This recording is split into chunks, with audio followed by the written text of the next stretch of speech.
Okay, Assalamualaikum warahmatullahi wabarakatuh. Apa khabar memory? Kita berjumpa lagi kelas kita pada untuk kali yang ketiga.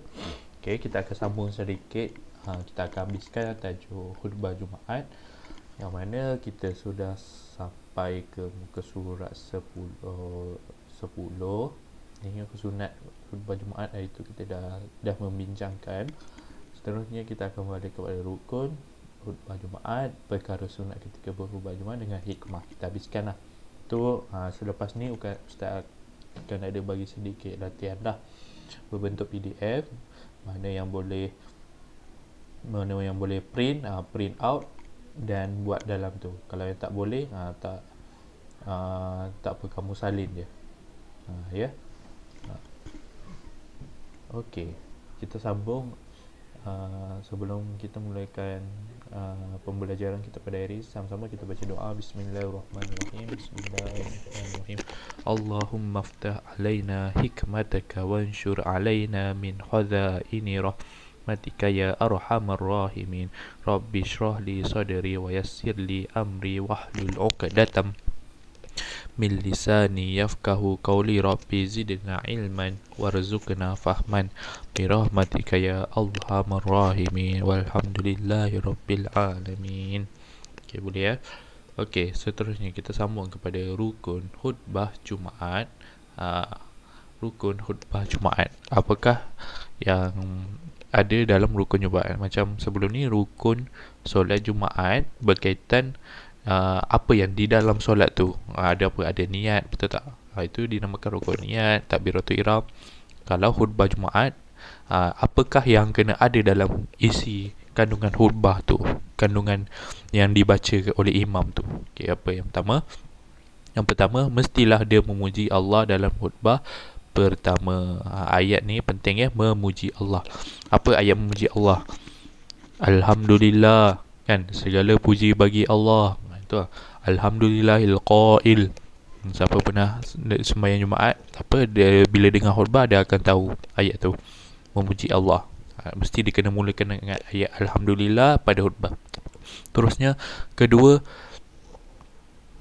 dengan lafaz khutbah pertama dan kedua. Dia mesti serentak, khutbah pertama dan kedua dengan lafaz apa? Alhamdulillah. Ada perkataan Alhamdulillah tu ya.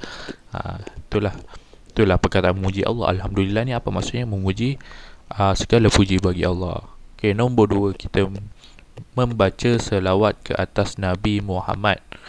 Membaca selawat ni key point ya. Nabi Muhammad pada khutbah pertama dan kedua. Sekurang-kurangnya Allahumma salli ala Sayyidina Muhammad. Ni macam tadi, Alhamdulillah apa? Memuji Allah pada khutbah pertama dan kedua. Yang kedua, membaca selawat ke atas Nabi Muhammad pada khutbah pertama dan kedua juga dengan lafaz apa? Allahumma salli ala Sayyidina Muhammad. Macam tu je. Senang je, nampak macam panjang, tapi kalau kamu faham benda ni, dia senang je. Dia boleh fikir.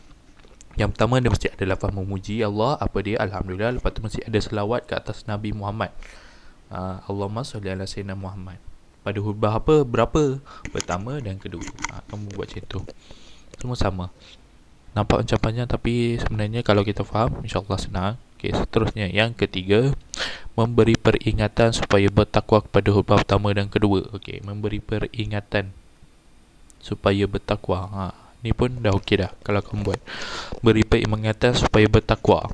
Apa dia contoh dia?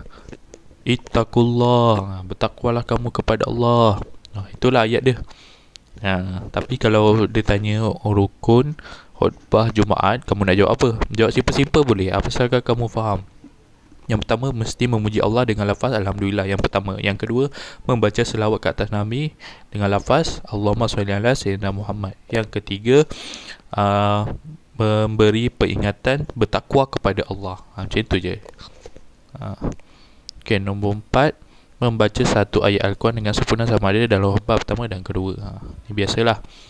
Tapi kalau nak hafal 3 je lah. Hafal yang pendek-pendek je. Ni yang kelima ni. Kalau boleh ambil yang kelima ni. Berdoa khutbah pada khutbah kedua. Berdoa pada khutbah kedua. Berdoa. Bulatkan dekat berdoa pada khutbah yang keberapa? Kedua. Lepas tu kalau kau perasan, dia khutbah ni dia ada doa dia bila masa dekat khutbah kedua dia. Jadi kat sini saya tak suruh ambil banyak, ambil yang pendek. Yang pertama ambil ni, berdoa kepada khutbah.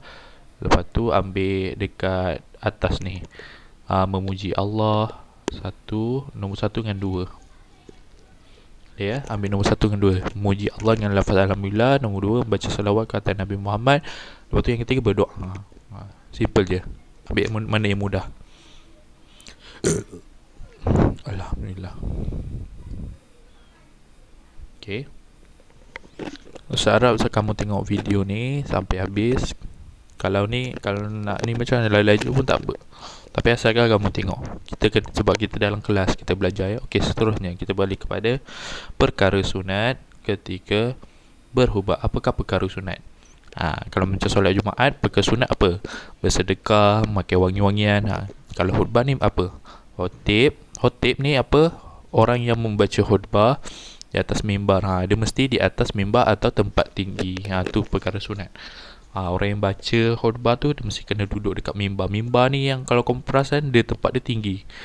Dekat depan sekali, yang tempat untuk berdiri, imam berdiri tu dia baca kan. Tu namanya mimbar. Mimbar. Mim nun baro. Okey, seterusnya membaca khutbah dengan terang dan fasih. Kena baca kuat lah. Baca terang dan fasih. Lepas tu memandang kepada para jemaah. Ni kalau sunat ni lebih kepada khotib tu.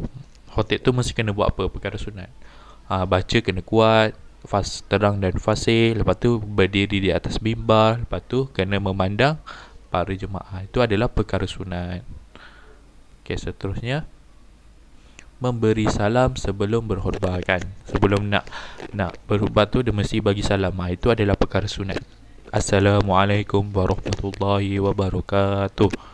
Siapa yang pernah tengok khutbah Jumaat ni, dia tahulah mesti ada salam, lepas tu ada Alhamdulillah, ada doa. Tu semuanya berkaitan dengan khutbah Jumaat. Okey. Tu khatib duduk sebentar selepas memberi salam. Bila ni? Duduk sebentar lepas dia bagi salam, Assalamualaikum warahmatullahi wabarakatuh. Tu kamu perasan ada orang azan. Masa orang azan tu, yang khatib ni, yang orang baca tu, dia duduk, betul tak? Itulah maksudnya dia duduk sebentar selepas salam. Okey. Khatib menyampaikan khutbah secara tertib. Khatib menyampaikan khutbah secara tertib. Dia ikut susunan lah. Macam kita tahu tertib ni dari awal sampai akhir dia ikut susunan, dia bukan berterabu. Okey. Seterusnya khatib memegang tongkat ketika berkhutbah. Sebab tu kamu perasan kalau orang yang baca khutbah ni dia ada tongkat dia. Dia pegang tongkat tu pun dia dah kira sunat. Tu adalah perkara sunat bagi seorang khatib. Memegang tongkat. Khatib memegang tongkat ketika berkhutbah. Ni pun tak payah ambil. Kalau ada soalan ni dia kata sunat, kamu ambil je lah, hafal dalam 3 je. Cari yang mana pendek-pendek. Tengok yang warna biru ni, memandang. Kalau ustaz ambil pendek je, memandang para jemaah, beri salam. Lepas tu apa lagi yang pendek?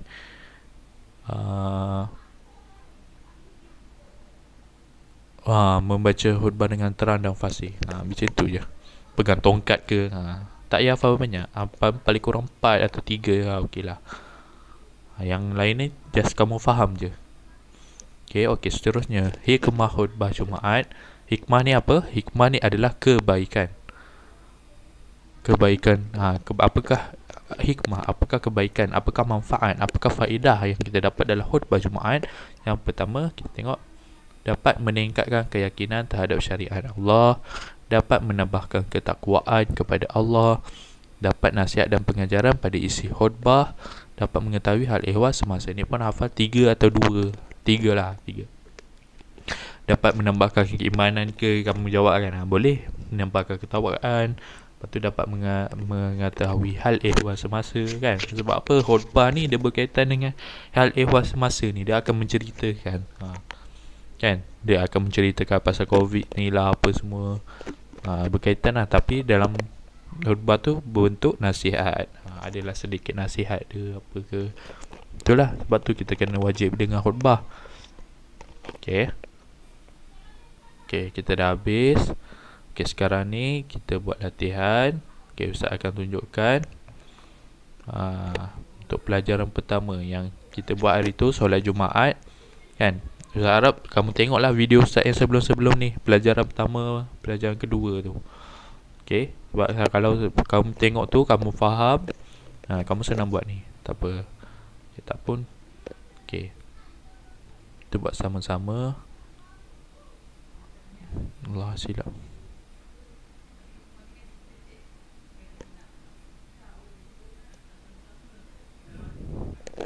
Okey, nombor 1, antara berikut syarat. Okey, kalau sebelum kamu nak jawab tu, kamu mesti kena gariskan apakah yang dia nak minta.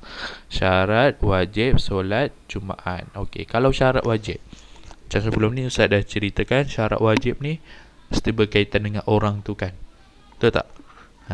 Kalau tak percaya, kita tengok dekat buku teks, dekat muka surat berapa jawapan dia ada. Tajuk solat Jumaat, atas-atas kali ni muka surat, tengok muka surat 3, betul tak? Syarat wajib solat Jumaat, apa dia? Orang, berkaitan orang tak? Orang tu apa? Mesti Islam, balik, berakal, merdeka, mustautin, sihat. Tengok ni. Okey, jadi jawapannya mana? Dia kata kecuali. Sekarang ni kecuali ni maksudnya yang bukan syarat wajib. Okey, faham ya? Jadi apa? Balik adalah syarat wajib. Ya. Islam syarat wajib. Ya.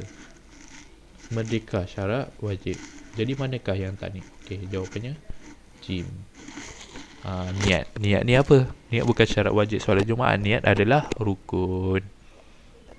Kat mana buktinya Ustaz boleh dapat? Tengok ni.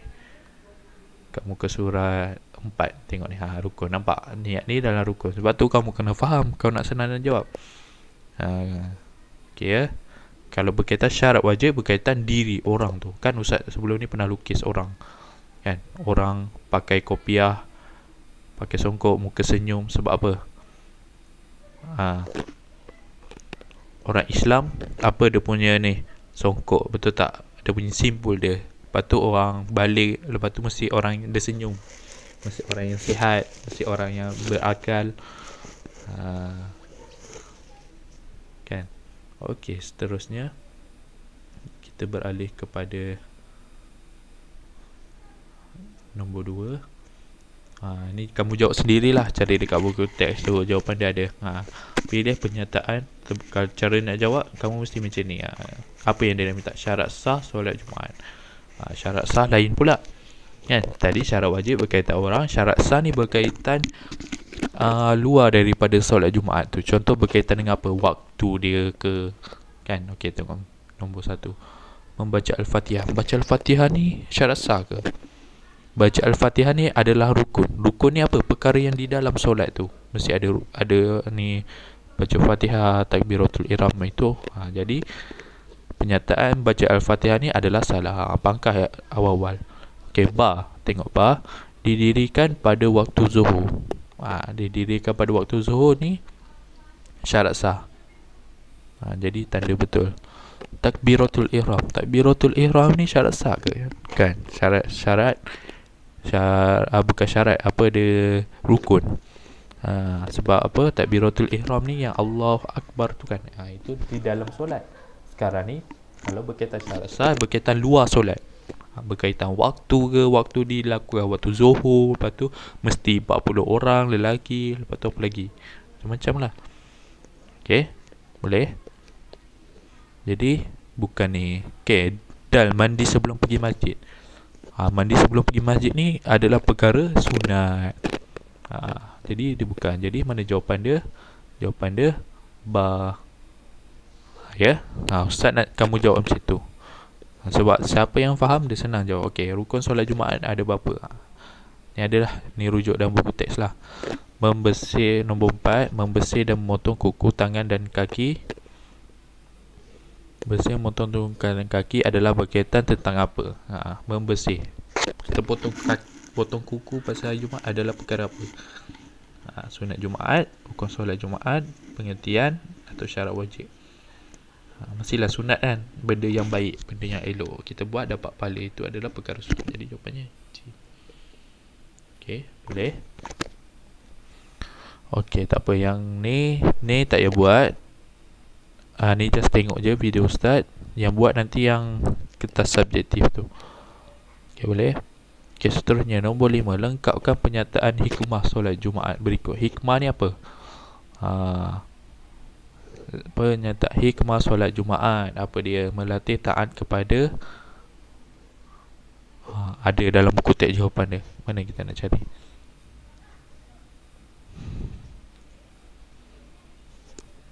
Ada dalam buku teks dekat hikmah. Hikmah paling ala sekali. Okey, apa tu? Melatih taat kepada pemimpin. Melatih taat kepada siapa? Pemimpin. Jadi jawapannya pemimpin. Okey, boleh?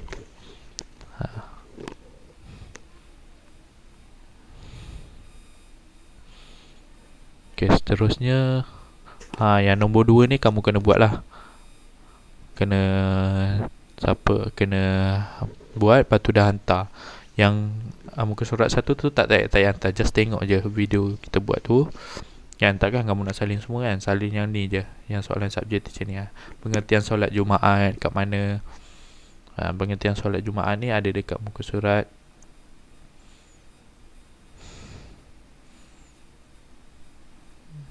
Dekat awal-awal ni, pengertian erti apa di solat Jumaat. Yang dekat kotak oranye ni, solat Jumaat ialah dari awal ni sampai habis. Okey, itu adalah pengertian. Okey, nombor 1 dah settle. Nombor 2, apakah hukum menunaikan solat Jumaat bagi setiap Muslim? Hukum, kalau berkaitan hukum ni, sunat ke, wajib ke, apa? Jadi apakah hukum dia? Wajib, betul tak wajib?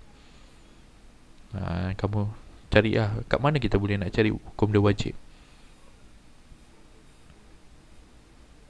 Kat sini. Ni, solat Jumaat adalah hak wajib. Dekat hadis ni, wajib. Jadi dia bukan solat sunat tau, dia solat wajib. Macam solat Zuhur juga.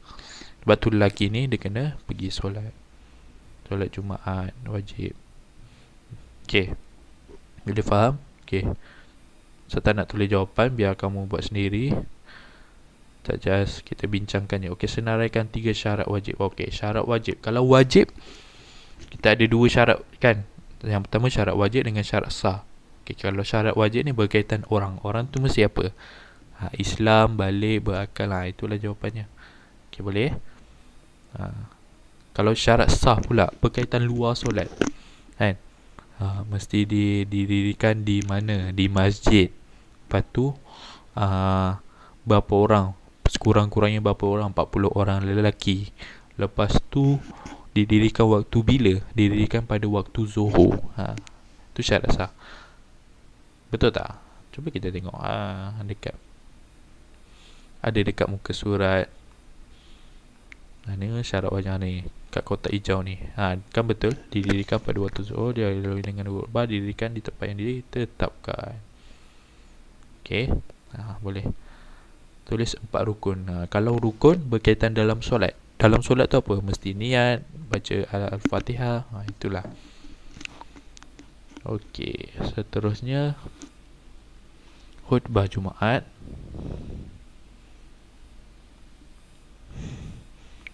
Khutbah Jumaat ni pun okey, tak apalah, kita buat sama-sama yang ni. Lepas tu yang ni kamu buat sendiri. Kamu tengok buku pun boleh. Okey ya. Ni je, kita bincang yang ni.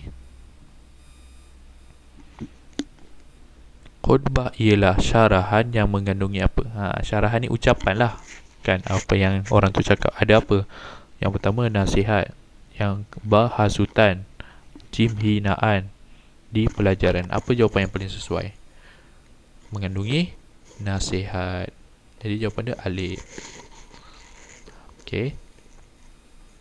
Okey, nombor 2. Apakah hukum membaca khutbah Jumaat sebelum solat Jumaat? Membaca. Kalau hukum mesti wajib. Nak tak nak wajib baca solat Jumaat. Sebelum solat Jumaat baca khutbah wajib. Mana jawapan yang kita boleh dapat? Tengok dekat muka surat ni. Muka surat, tajuk khutbah Jumaat lah. Tengok ni. Dia kata apakah hukum baca khutbah solat Jumaat? Yang belah ni kan. Dia tanya. Jawapan dia ni. Hukum bacanya ialah wajib. Nampak perkataan dia wajib. Kalau berkaitan khutbah Jumaat ni semua wajib. Solat Jumaat pun wajib, khutbah Jumaat pun wajib. Okey. Okey, seterusnya rukun khutbah dibaca dalam bahasa ni apa ni? Melayu, Cina, Tamil, Arab. Sebab dia sepatutnya kalau rukun ni dibaca dalam bahasa Arab. Ya, jawapannya bahasa Arab. Bukan Melayu, Tamil. Tapi ada juga yang bahasa Melayu kan. Bahasa Melayu sebab kita majoriti orang Melayu, kenalah baca bahasa Melayu. Tapi kalau dari segi rukun, dia tanya rukun, mesti kamu kena jawab dalam bahasa Arab.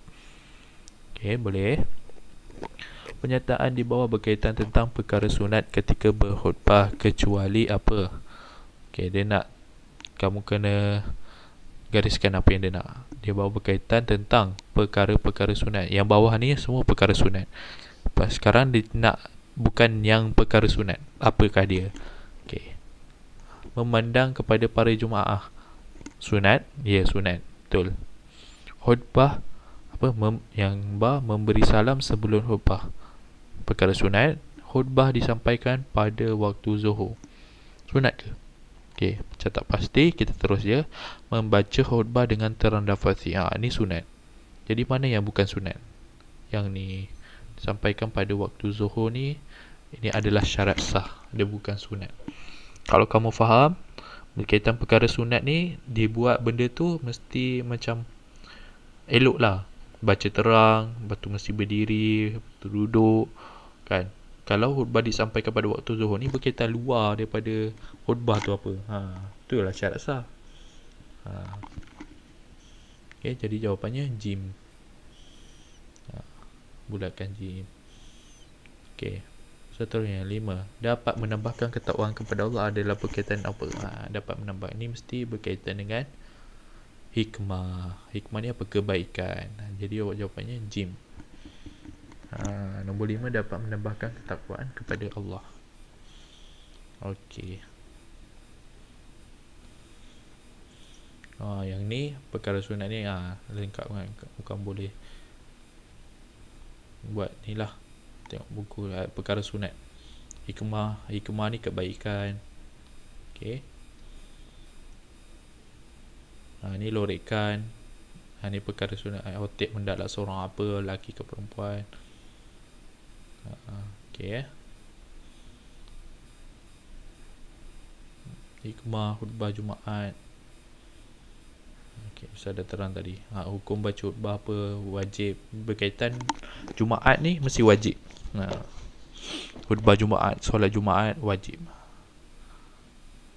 Pengertian ni boleh tengok dalam buku ya. Nanti Ustaz akan share benda ni. Ini terdua kali ni. Kamu ambil yang ni je, satu atas ni. Silap ni. Ni bawah ni tak payah buat sebab dia sama je atas ni. Okey, saya rasa sampai situ saja kelas kita pada hari ini. Ustaz tamatkan dengan bacaan doa. Bismillahirrahmanirrahim. Subhanallazi sahhara lana hadza wa ma kunna lahu muqrinin wa inna ila rabbina lamunqalibun. Insyaallah la haula wala quwwata illa billahil aliyyil azim. Okey, Ustaz harap kamu tonton video ni, lepas tu buat latihan lah. Ya, apa yang Ustaz suruh ni. Kalau boleh print out lebih baik lah. Kalau tak boleh print out, kamu salin lah. Kena salin lah. Tak apa, buat sikit-sikit pun tak apa. Ya, Ustaz harap kamu rajin lah. Ustaz memang menghargai sangat siapa-siapa yang buat latihan Ustaz buat ni. Sebab apa, nanti bila dah sekolah ke, buka sekolah ke apa, kamu dah senang, kamu tak payah buat dah. Tinggal tampal ke apa kan. Yang penting kena buat. Tengok video lah Ustaz juga yang sebelum ni, sebab Ustaz nampak macam tak ramai je tengok video. Okey ya. Itu saja Ustaz akhiri dengan wabillahi taufiq wa hidayah. Assalamualaikum warahmatullahi wabarakatuh. Assalamualaikum warahmatullahi wabarakatuh.